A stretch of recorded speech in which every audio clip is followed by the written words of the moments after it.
Friends, எல்லோரும் எப்படி இருக்கீங்க? இன்றைக்கி லஞ்சுக்கு மட்டன் கிரேவி தான் பண்ண போகிறேன்.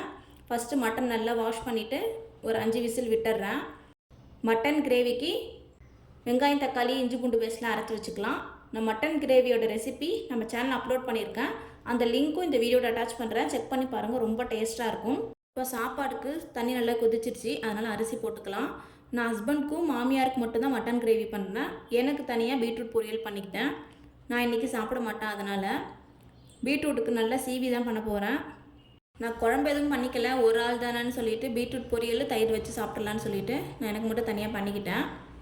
பீட்ரூட் பொரியலுக்கு வெங்காயம் கொஞ்சம் அதிகமாக போட்டு தான் செய்வேன். எனக்கு ரொம்பவே பிடிக்கும். பொரியலில் நிறைய வெங்காயம் போட்டு செஞ்சால் அது ரொம்ப டேஸ்ட் நல்லாயிருக்கும். இப்போ பொரியலுக்கு தாளிச்சு விட்டுடலாம். ஃபஸ்ட்டு கடாயை வச்சு எண்ணெய் ஊற்றி கொஞ்சமாக கடுகு, கடலப்பருப்பு கொஞ்சம் போட்டுக்கோங்க. நம்ம வெங்காயம் போட்டு பச்சை மிளகாய் காரத்துக்கு ஏற்ற மாதிரி போட்டு நல்லா உப்பு போட்டு வதக்கி விட்டுருங்க. அதுக்கப்புறமேட்டா சீவி வச்ச பீட்ரூட் கொட்டினா கொஞ்சம் நேரம் வெந்ததுக்கப்புறம் தேங்காய் அரைச்சி ஊற்றுறீங்கன்னா சூப்பராக இருக்கும் டேஸ்ட்டு. மட்டன் கிரேவியும் ரெடி ஆகிடுச்சு. நான் ஹஸ்பண்டுக்கு டேஸ்ட் பண்ண கொடுத்தேன். நான் சாப்பிட மாட்டேன்றதுனால அவர் தான் டேஸ்ட் பண்ணி சொன்னார். என்னென்னு தெரியல, ரொம்ப சூப்பராக இருக்குது அப்படின்னு சொல்லிட்டு இருந்தார். நம்ம என்ன தான் டேஸ்ட்டாக பண்ணாலும் ஏதோ ஒரு குறை கண்டிப்பாக சொல்லிவிடுவார். இன்றைக்கி என்னென்னு தெரியல, ரொம்ப நல்லா இருக்குது அப்படின்னு சொல்லியிருந்தார். நான் மட்டன் வேக வச்ச தண்ணி இருந்தது, அதில் லைட்டாக பெப்பர் தூவி லைட்டாக சால்ட்டு போட்டு சூப் கொடுத்தேன். அதுவும் சூப்பராக இருக்குது அப்படின்னு சொல்லியிருந்தார். எனக்கு ரொம்ப ஹாப்பியாக இருந்தது. ஸ்நாக்ஸ்க்கு மாதுளம்பழமும் உரிச்சு வச்சுட்டேன்.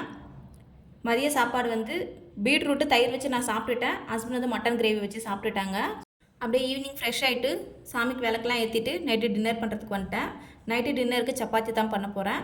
நீங்கள் சப்பாத்தி மாவு பிசையும் போது சுடு தண்ணியில் பிசைச்சிங்கன்னா மாவு ரொம்ப சாஃப்டாக இருக்கும். நமக்கு சப்பாத்தி ரொம்ப டேஸ்ட்டாக வரும். நம்ம சுடு தண்ணியில் பிசைறதுனால கொஞ்ச நேரம் ஊற வைக்கணும்னு அவசியம் இல்லை. இன்ஸ்டண்ட்டாகவே நம்ம சப்பாத்தி போட்டால் ரொம்ப சாஃப்டாக வரும், டேஸ்ட்டாகவும் இருக்கும். கண்டிப்பாக ட்ரை பண்ணி பாருங்கள்.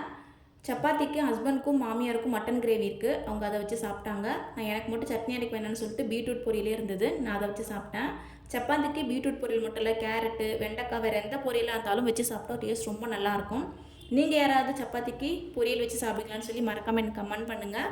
உங்களுக்கு இந்த வீடியோ பிடிச்சிருந்தா லைக் பண்ணுங்கள், சப்ஸ்கிரைப் பண்ணி பெல் ஐக்கானை கிளிக் பண்ணுங்கள். அப்போ தான் அடுத்தடுத்து போகிற வீடியோ உங்களுக்கு நோட்டிஃபிகேஷனில் வரும். நெக்ஸ்ட் வீடியோவில் பார்க்கலாம். பாய்.